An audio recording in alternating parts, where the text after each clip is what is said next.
जागो लोगों जगत के, बीती काली रात, हुआ उजाला धर्म का, मंगल हुआ प्रभात।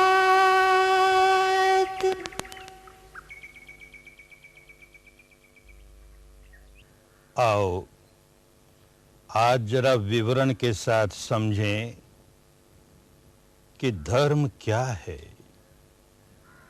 धर्म और संप्रदाय के भेद को भली भांति नहीं समझेंगे तो इन दोनों का सम्मिश्रण करके अपने भी हानि कर लेंगे, औरों की भी हानि कर लेंगे। खूब अच्छी तरह समझें कि धर्म का इन संप्रदायों से कोई लेन देन नहीं होता। संप्रदाय किसी एक समाज विशेष के, किसी एक जाति विशेष के हो सकते हैं, सीमित लोगों के हो सकते हैं। धर्म तो सबका होता है। धर्म सार्वजनीन होता है। धर्म सार्वदेशिक होता है, सार्वभौमिक होता है।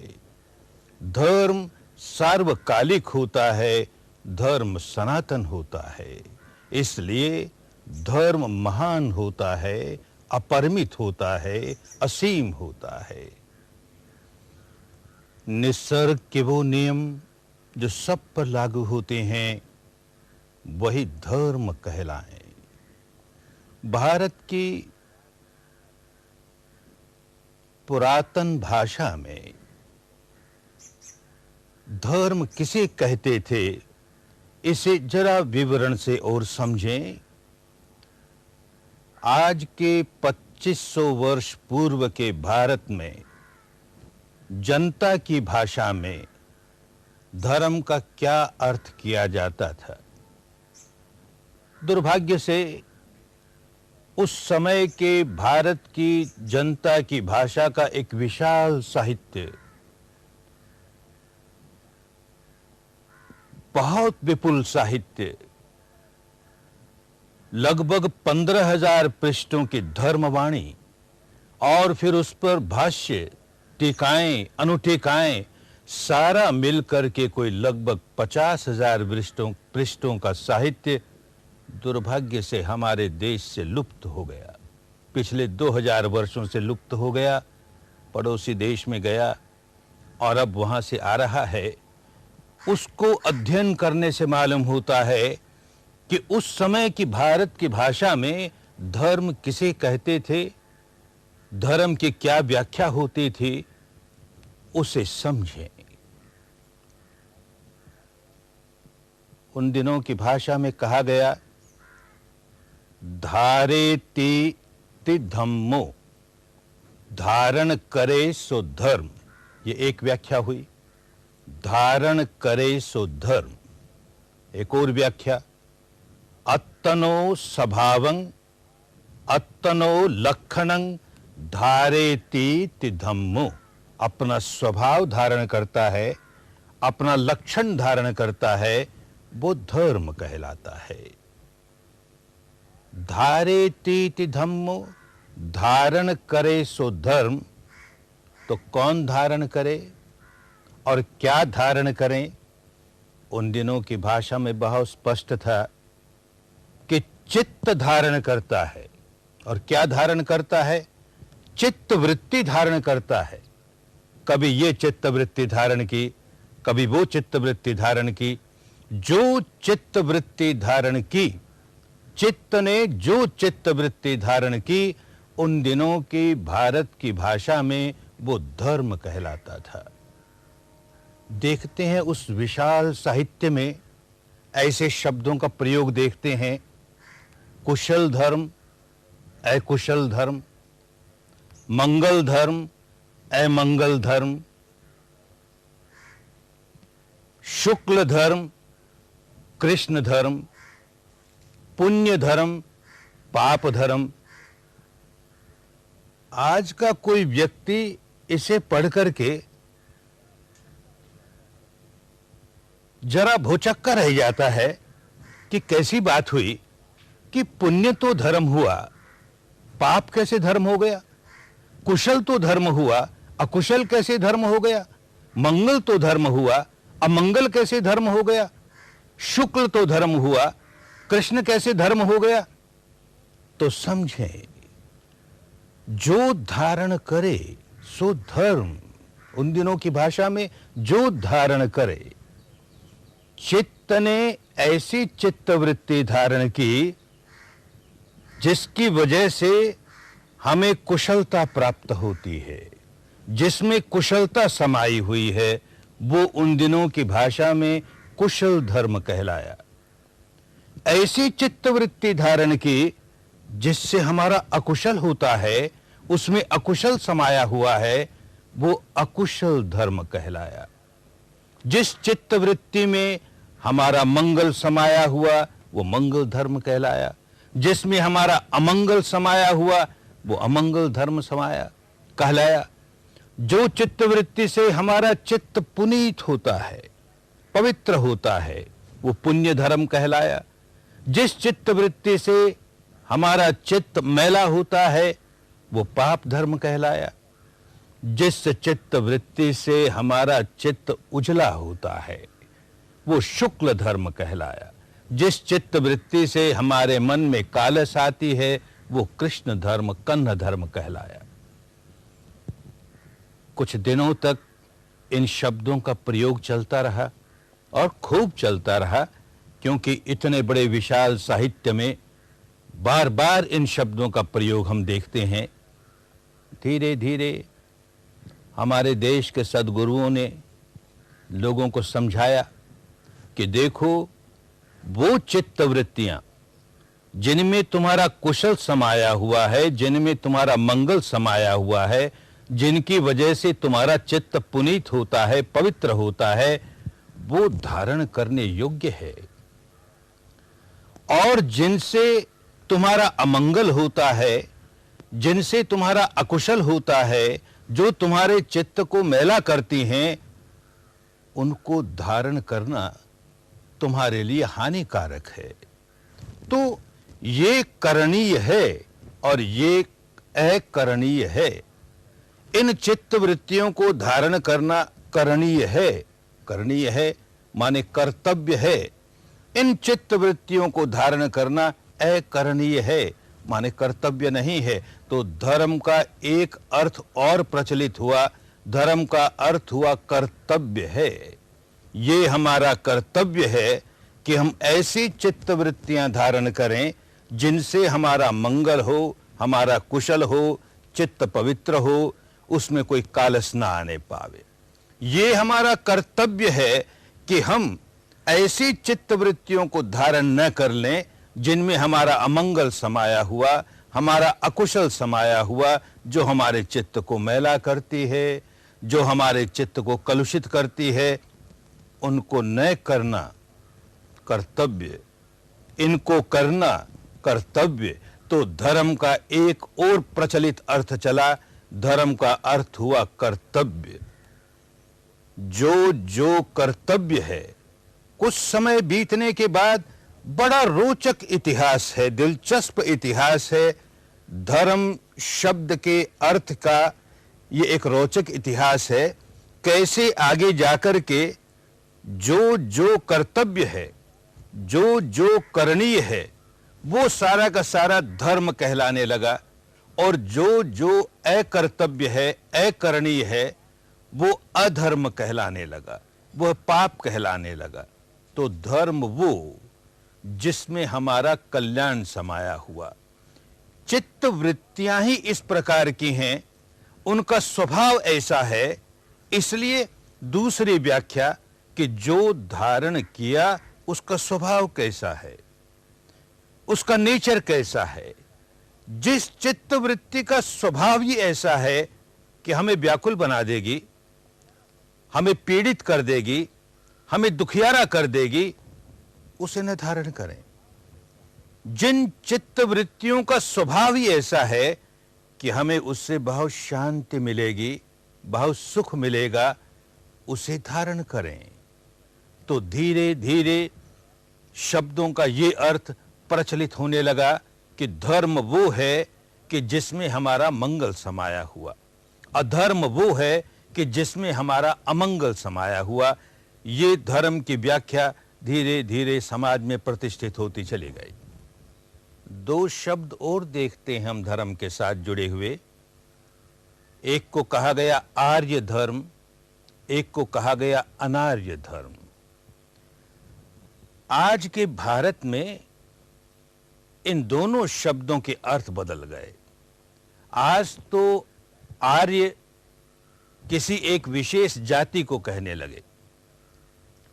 गोरा चिट्टा रंग हो, बड़ी आंखें हो, लंबी नुकीली नाक हो तो कहेंगे ये आर्य जाति का व्यक्ति है।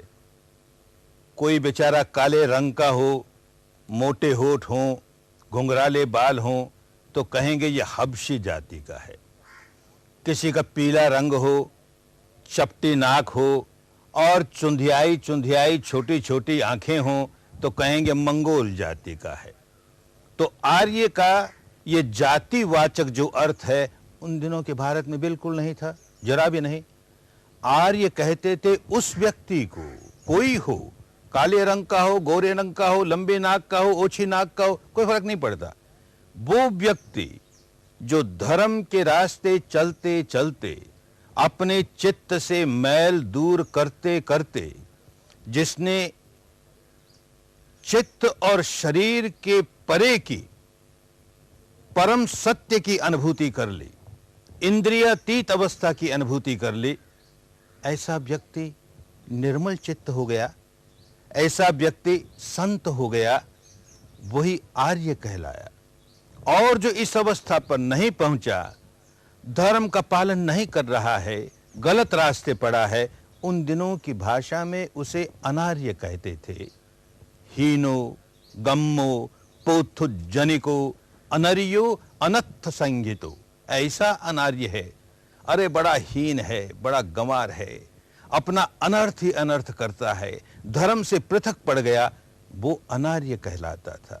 जनता की भाषा में अनर्यो, ये अनार्य का अनर्यो, और अनर्यो ही होते होते आज की हिंदी में अनाड़ी जिसे कहते हैं, उसमें जाति से क्या लेन देन, गुणवाचक अर्थ हैं इनके, इन शब्दों के।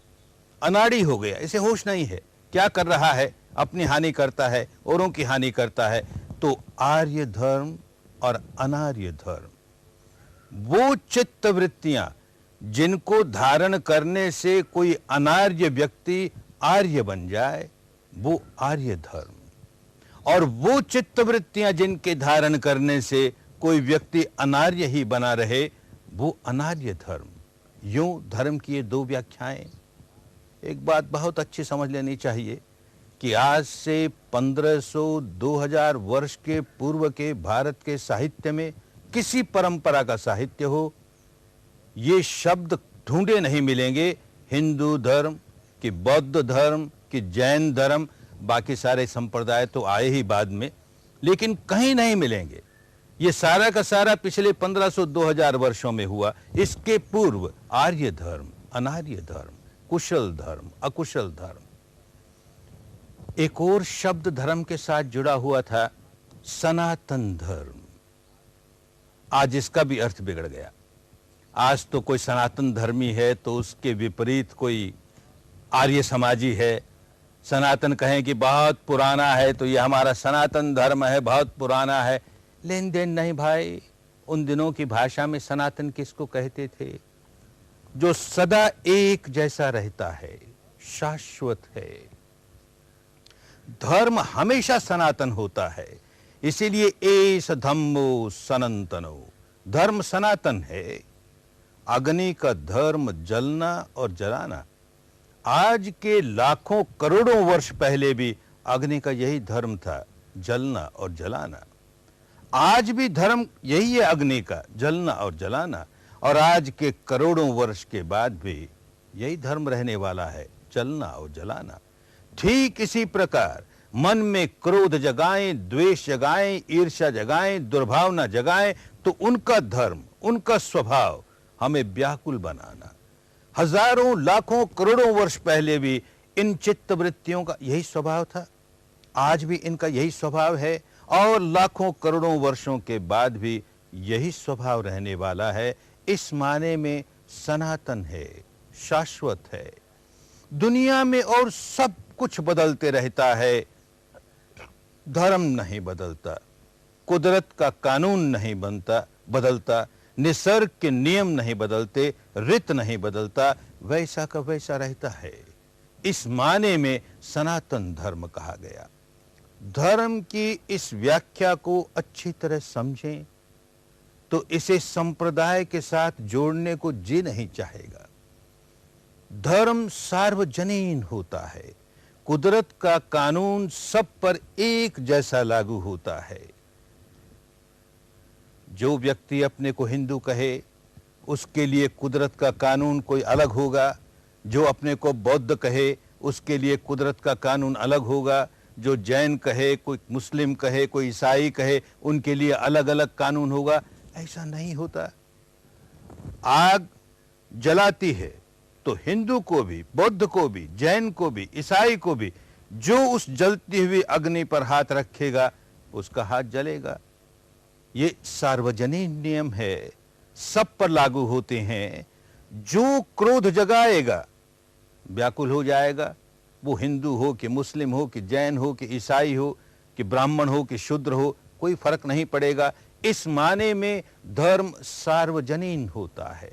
इस वेशभूषा का हो कि उस वेशभूषा का हो, कोई फर्क नहीं पड़ेगा।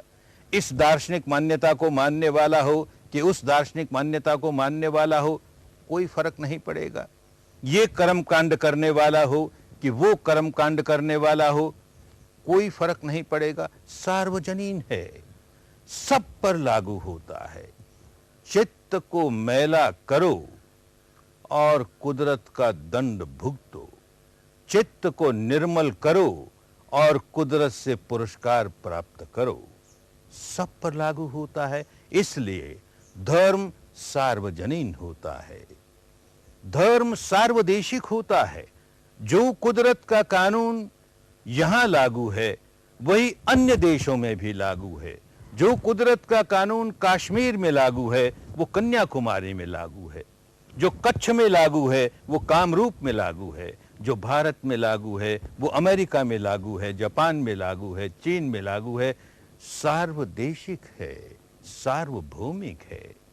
ठीक इसी प्रकार धर्म, कुदरत का कानून सार्वकालिक है, सनातन है, हमेशा एक जैसा रहता है। इसलिए किसी संप्रदाय के साथ उसे जोड़ लेना धर्म का सही अर्थ भुला देना है।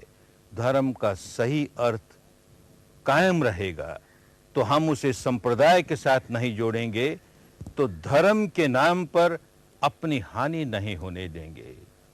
संप्रदाय के साथ जुड़ता है तो ये हमारा धर्म, ये तुम्हारा धर्म, और हमें हमारे धर्म को बचाना है। अपने धर्म को बचाना है तो उस धर्म को नष्ट करेंगे, नहीं तो वो धर्म हमारे धर्म को नष्ट कर देगा। हमारे धर्म को नष्ट करे उसके पहले हम उसे नष्ट करें। अरे कहाँ तुम्हारा धर्म और कहाँ हमारा धर्म? धर्म तो सबका है भाई। इस बात को समझेंगे, नहीं समझेंगे तो ये सारे लड़ाई झगड़े खून खराबा होगा।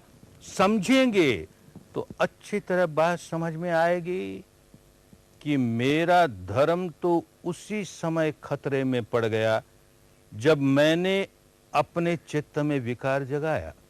उसी समय खतरे में पड़ गया। तो मुझे अपने धर्म की रक्षा करनी है, जरूर करनी है। तो अपने चित्त को विकारों से विमुक्त रखूं, ये चित्त की रक्षा करनी है। अगर अपने चित्त की रक्षा सही ढंग से करता है तो धर्म की रक्षा करता है, और जो व्यक्ति धर्म की रक्षा करता है धर्म उसकी रक्षा करने लगता है। धर्म एव हतो हन्ति, धर्मो रक्षति रक्षित है। हम धर्म की रक्षा तो करें, धर्म हमारी रक्षा करने लगा। हमने धर्म का हनन किया, धर्म हमारा हनन करने लगा। इन चित्त वृत्तियों को दूषित नहीं होने दें। देखें, हम धर्म की रक्षा करने लगे, और धर्म किस प्रकार हमारी रक्षा करने लगा? शांति ही शांति, सुख ही सुख। बहुत शांति प्राप्त होती है चित्त को निर्मल रखने में। चित्त में मैल आने न पाए, मंगल इसी में समाया, कल्याण इसी में समाया हुआ है। ऐसे धर्म को धारण करें, ऐसे धर्म को अपने चित्त में सुरक्षित रखें। खूब मंगल होगा, खूब कल्याण होगा, कल्याण ही कल्याण होगा, मंगल ही मंगल होगा। कुदरत का कानून है, सब पर लागू होए। मैं